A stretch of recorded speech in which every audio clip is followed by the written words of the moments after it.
The history of modern Cyprus is marked and shaped by one huge event, the 1974 Turkish invasion. In previous episodes, we have been telling the story of the island leading towards this seminal event.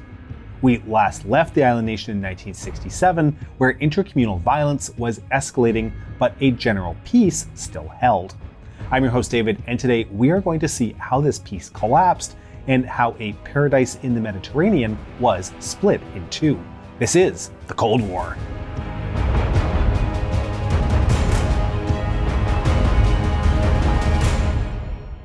As many of you know, I love to learn. Discovering new ideas and new perspectives is a huge part of the reason I do what I do. That is why I am so thrilled to be working with the sponsor of today's video, a rising star in the streaming world, Magellan TV.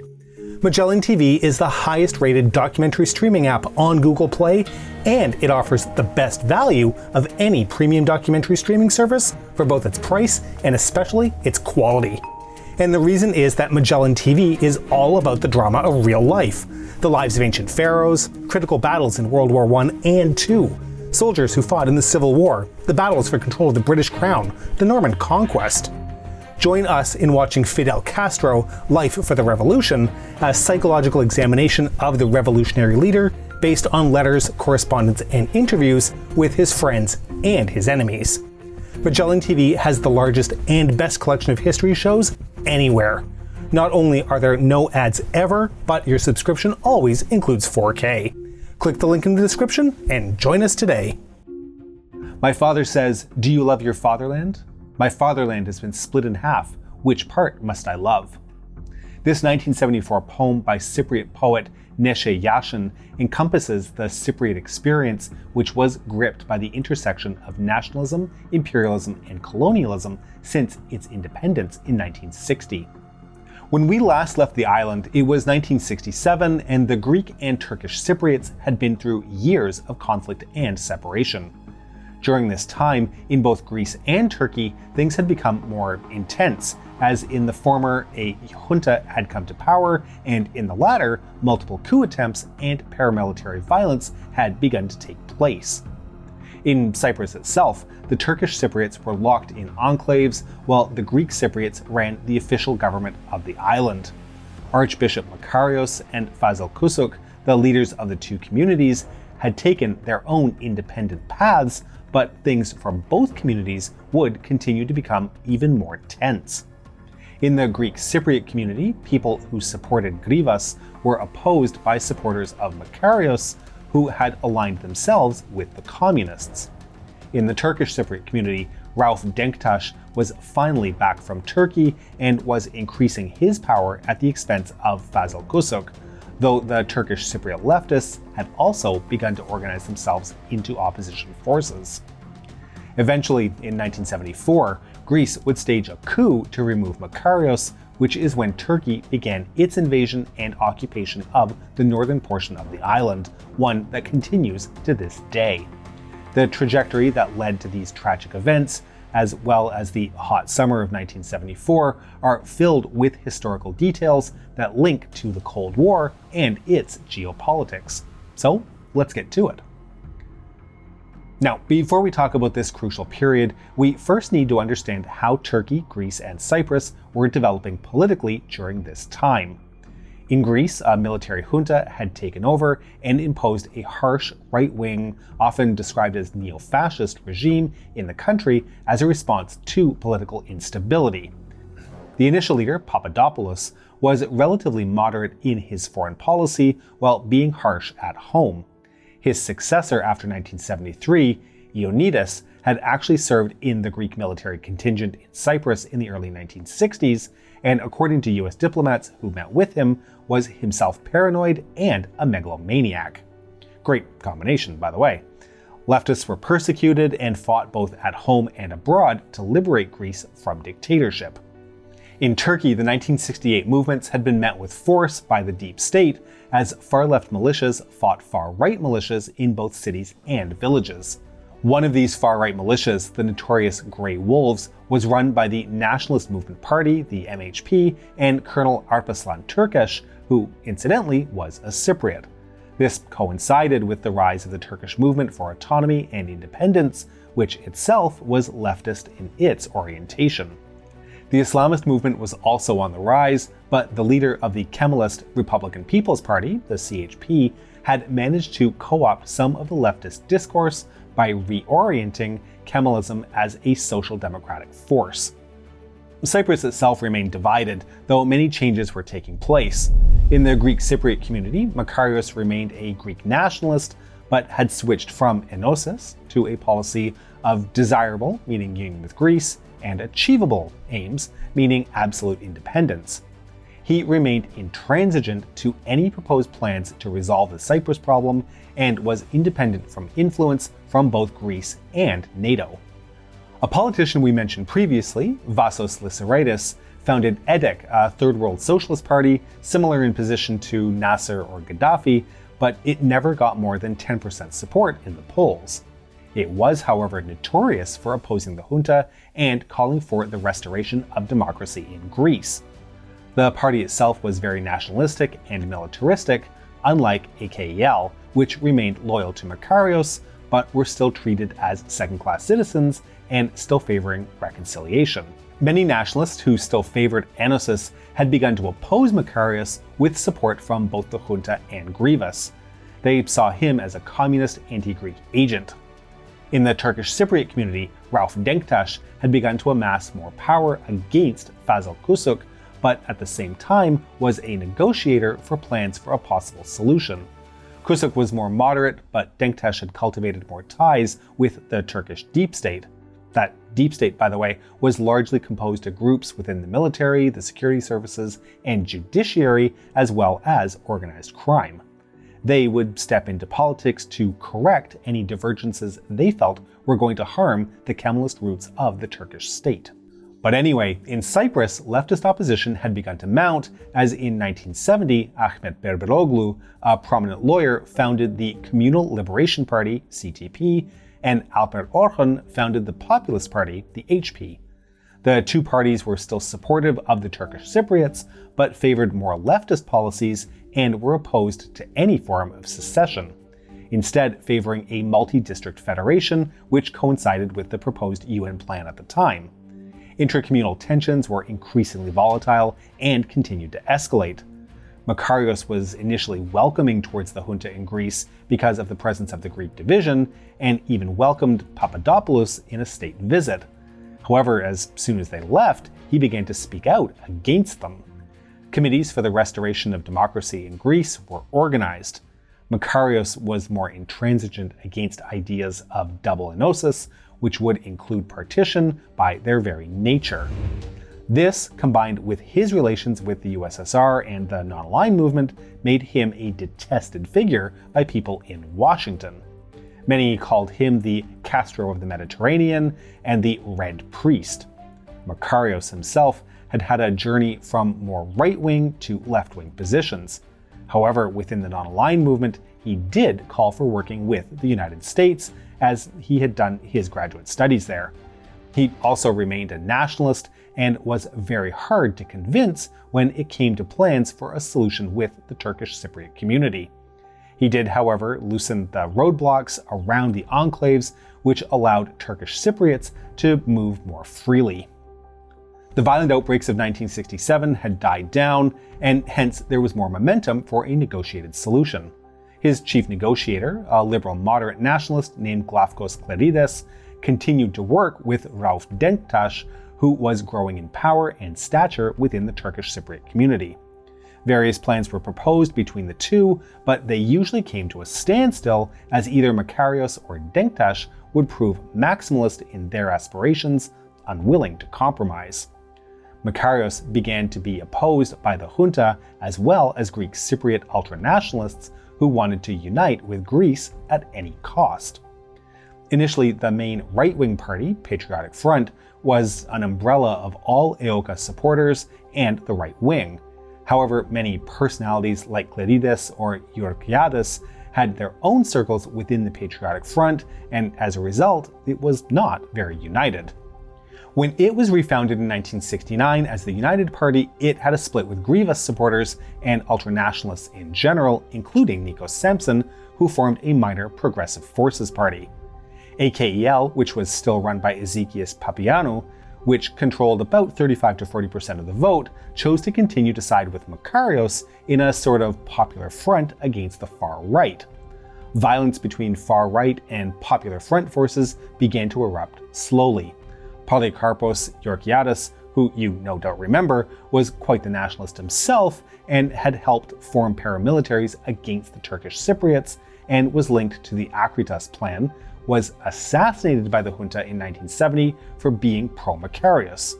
Grivas clandestinely returned to Cyprus with junta backing to form a far-right paramilitary group called EOKA B in a nod to the first EOKA. This group committed bombings and assassinations, including a bazooka attack on a helicopter carrying Makarios. Makarios formed the Efekidron, or reservists, a gendarmerie which opposed EOKA B, as well as defense units by EDEK. AKEL offered help, but was still distrusted. In the Turkish Cypriot community, elections for vice president took place in 1973, and Rauf Denktaş replaced Fazıl Kusuk due to his links with the Turkish state, as well as his firebrand nationalistic politics. However, many young Turkish Cypriots who had studied in Turkey and had come into contact with the Turkish New Left, as well as the old communists, were beginning to finally organize against the TMT elite. Ahmet Berberoğlu's CTP and Alper Orhun's HP criticized the overdependence on Turkey and aimed for more socially just policies, even just within the enclaves. Denktaş was a brutal politician himself, so he used TMT forces against both parties. Meanwhile, other leftists like Alpay Durduran also organized against Denktaş, and he would later form another left-wing party, TKP, or the Communal Liberation Party in 1976. In 1973, negotiations for a solution between Turkish Cypriots and Greek Cypriots came to yet another halt, and in Greece and Turkey, two major changes took place. Papadopoulos in Athens was replaced by the more hardline Ioannidis, while in Turkey, Bülent Ecevit and the CHP won the elections. These two men would define the fate of Cyprus, along with US complicity and the ultranationalist Cypriots, including Denktaş and Samson. Makarios knew that the 1960 Treaty of Guarantee, as well as the integration of Greek officers in the National Guard of Cyprus, as well as Turkish influence over the enclaves, did not allow him full independence on domestic or international affairs. He also assumed that the threat of one side, in this case Turkey, would prevent the Greek junta from doing anything extreme. Grivas died in early 1974, and EOKA B continued its terror campaign. Eventually, on July 15, 1974, Greece launched a coup against Makarios. Tanks and special forces troops from Greece and the Cypriot National Guard, controlled by Greek officers, stormed the center of Nicosia and attacked the Cyprus Broadcasting Corporation and the presidential palace. Palace guards and pro-Makarios forces fought intensely and managed to stall the junta forces long enough for Makarios to escape. While the coup government announced the death of Makarios, the archbishop found a car and stormed off to Paphos on the west coast of the island. There, he used a local radio station to make a fiery speech proclaiming that he was alive and the people should resist the coup and defend democracy. With British assistance, he fled to London, where Cypriot migrants welcomed him in protests, and then he went on to New York. The coup government tried to get Klerides to be president, but he refused, and they resorted to Nikos Samson. The Turkish Cypriot enclaves were immediately blocked off, but Samson insisted that he would maintain international law and constitutional order. This was, however, a blatant lie, as Makarios supporters and people who opposed the coup, as well as AKEL and EDEK members, were arrested and many of them were tortured. Makarios, from the United Nations in New York, condemned the coup and called it a Greek invasion. Bülent Ecevit in Turkey demanded that the coup government withdraw, but also stating that he was not planning an intervention. In fact, he had talked with James Callaghan, the British Foreign Secretary at the time, about intervening as one of the three guarantor powers, but Callaghan refused. And what USA doing? Well, they did not immediately condemn the coup, even though it seemed to have come as a surprise to them. We know for a fact that the idea of partition had been entertained by Dean Acheson, and there were even considerations of provoking Greece and Turkey to enforce such a plan if Makarios proved intransigent. This was only an idea in the late 1960s, however, and it doesn't seem to have been actively pursued. We are not sure if they explicitly asked either Greece or Turkey to conduct a coup and invasion, but the CIA had backed the Greek junta and had strong ties with the Turkish deep state, which was pushing for the invasion to take place. So, some responsibility in terms of enabling the worst elements in both countries is definitely warranted. As for the British, they seem to have been caught completely by surprise. Their main interest in mediation in Cyprus was the security of their bases at Akrotiri and Deucalion, so they sought ways to keep the situation as stable as possible.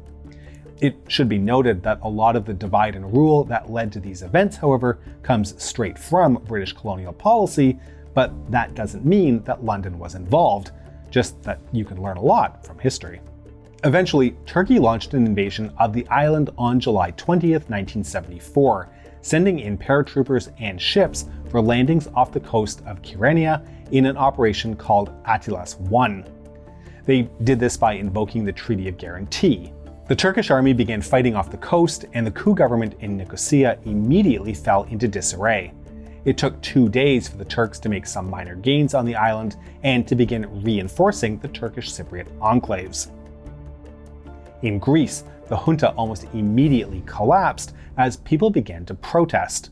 The colonels did not send troops to Cyprus, Ioannidis was forced to resign, and Konstantinos Karamanlis, seen as a moderate, returned to Greece to help with the transition to democracy. A truce was reached in Cyprus on the 22nd of July, while a covert aircraft carrying commandos from Greece was shot down by friendly fire. Turkey also accidentally sank one of its own ships. Soon, Samson was arrested, and Glafkos Cleridis became president in absentia to try and defuse the situation. Negotiations began in Zurich, brokered by the British, but the demands by Turkey, which included federalization, as well as the movement of Turkish troops into the Turkish Cypriot enclaves, were extremely sensitive and could not be accepted by Cleridis. He himself did not have the legitimacy of Makarios, but was certainly a moderate voice. Political prisoners held by the junta were released, but many were not given arms to fight the Turkish army. As a result, Greek Cypriot defense was very weak and not particularly effective, though some victories and pushbacks did take place. With the talks collapsed, Turkey resumed its invasion on August 14th with Attilas II and pushed from the 3% they had gained to take over 36% of the island. The long pointy peninsula of Karapaz was cut off, and Greek Cypriots live there to this day. The inhabitants of the city of Famagusta fled for their lives and escaped to the southern part of the island, while the Turkish army advanced all the way to Nicosia, splitting the capital in two, a status quo that still persists. Now, war is a horrible affair, which we often forget when discussing tactics and maneuvers. Cyprus is no exception, as many war crimes took place. The Turkish army and Turkish Cypriot ultra-nationalists committed retribution killings, assaults on women, as well as mass killings. Villages like Derenia, Sisiklippos, or Aschia were the locations of many such killings, as civilians and POWs were rounded up and summarily executed. Aschia is a particularly harsh example of this, as civilians were taken into buses and then shot outside the village. These were often overseen by Turkish or Turkish Cypriot officers, and Denktash himself had knowledge of many such events. Many Greek Cypriots were shipped off to southern Turkey in Adana, where they did hard labor. But the Greek Cypriots did no better and were also responsible for committing atrocities. Of particular note are the massacres of Alua, Santillari, Maratha, as well as the massacre of Tochni in the south. There, Greek Cypriot ultranationalists preferred to stay on the sidelines and massacred women and children, burying them in mass graves. We should also note, though, that many individual Cypriots helped each other escape certain death to the best of their abilities. Another important factor is that of internally displaced persons. Over 50,000 Turkish Cypriots fled to the north, and over 150,000 Greek Cypriots fled to the south, where they had to rebuild their lives from scratch. And an often neglected aspect of this includes the various minorities. Armenians, Latins, and Maronites fled to the south, while Romani Cypriots fled north. The Maronites were hit particularly hard as the village of Kormakitis in the northwest was the only one that still spoke their unique Cypriot Arabic dialect, and combined with neglect from Greek Cypriots, the language has almost died out. Many Greek Cypriot parents sent their children to Greece for a year, as some, like the Bishop of Heleia in the Peloponnese, organized lodgings for them. For many Greek Cypriots, displacement meant living in tent shantytowns as the government built new homes for them. For many Turkish Cypriots, displacement meant moving into empty towns only just evacuated by their fellow Cypriots, which produced what anthropologist Yael Navarro-Yashin calls hauntings, unresolved emotions manifest in urban space. By the 16th of August, the conflict had reached a ceasefire, and the conflict remains frozen to this day. Makarios returned in late 1974 to a devastated country and began a process of reconciliation amongst society. A few coup participants, including Nikos Samson, were arrested, but Makarios generally did not pursue a harsh path of retribution. What he did do, however, was to maintain the popular front of anti-coup forces and to ensure they would not gain power. This cordon sanitaire included Clerides, and the far-right parties were absorbed into his own liberal conservative party. The Turkish Cypriots in the north began their own nation-building process in a now coherent political entity, albeit under the firm guidance of Turkey, which often saw them as an imperfect Turk in need of perfection. In 1975, Rauf Denktash was elected president of the Turkish Cypriot Federated State and formed the National Unity Party, or UBP, as his vehicle for setting up a clientistic big government conservative state. The opposition CTP and a new leftist party, the Communal Liberation Party, or TKP, were locked out of power but maintained about 40% of the electorate in total. Turkey itself began to send small numbers of settlers to northern Cyprus, as well as helping Denktash to set up his own government. In 1977, Makarios and Denktash agreed to a new framework for the solution of the Cyprus problem, called a bizonal bicommunal federation. Essentially, this entailed a federal state with two territorial units and power sharing. This is a framework with many details that needed hashing out, such as return of IDPs to their homes, reparations, security guarantees, and effective participation in government, and it has created various objections by each side ever since.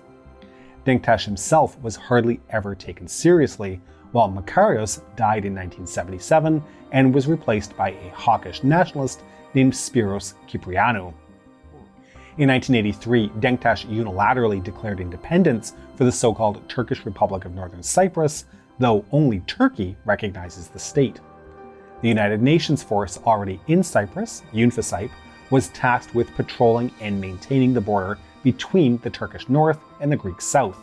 The DMZ line, also known as the Green Line, stretches 180 kilometers, including splitting the capital of Nicosia in half. We will take a look at UN peacekeeping in a future episode, and UNFICYP will likely feature as a prominent example of a system that worked to maintain peace, but also helped to entrench a status quo. So, how has this frozen conflict developed since 1974? Well, it's complicated. Sporadic violence on the DMZ continued for 2 decades, such as in 1996, when 2 motorcyclists on a march against Turkey were shot and killed. Frameworks or entire solution plans have sprung up in 1977, 1985, 1990, 2003, and 2016, but on these various occasions, either the Greek Cypriots or Greece or the Turkish Cypriots and Turkey have rejected them. This has enabled Turkey to pillage cultural heritage in the north, as well as to keep sending migrant settlers, who are quite a heterogeneous group. For the Kemalist and secular Turkish Cypriots, they are often seen as Anatolian backwards people. Thousands of dead and missing persons from throughout the period of violence from 1955 to 1974 are still being exhumed and given proper burials through a UN-backed bicommunal committee on missing persons. The Greek Cypriots have sort of internalized the partition in their minds, as their monopoly over the internationally recognized government has allowed them to rebuild their side of the fence. However, many people still yearn to reunify the island or return to their homes. In more recent years, civil societies and trade unions have rebuilt bicommunal links, particularly after the roadblocks were lifted in 2003.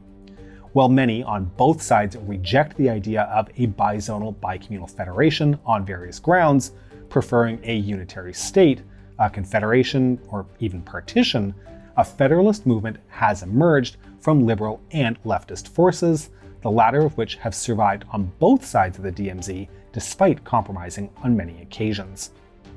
Cyprus has yet to be reunified, and fault can be placed on all sides for the decades of violence and separation.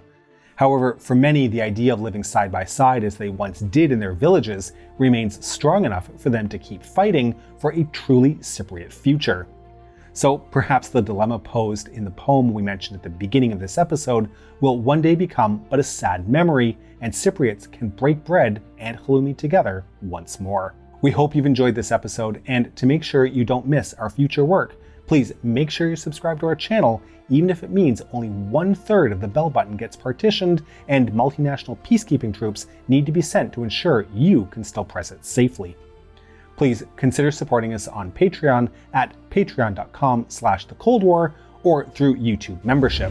We can be reached via email at thecoldwarchannel@gmail.com. This is the Cold War Channel, and as we think about the Cold War, please remember that history is shades of gray and rarely black and white.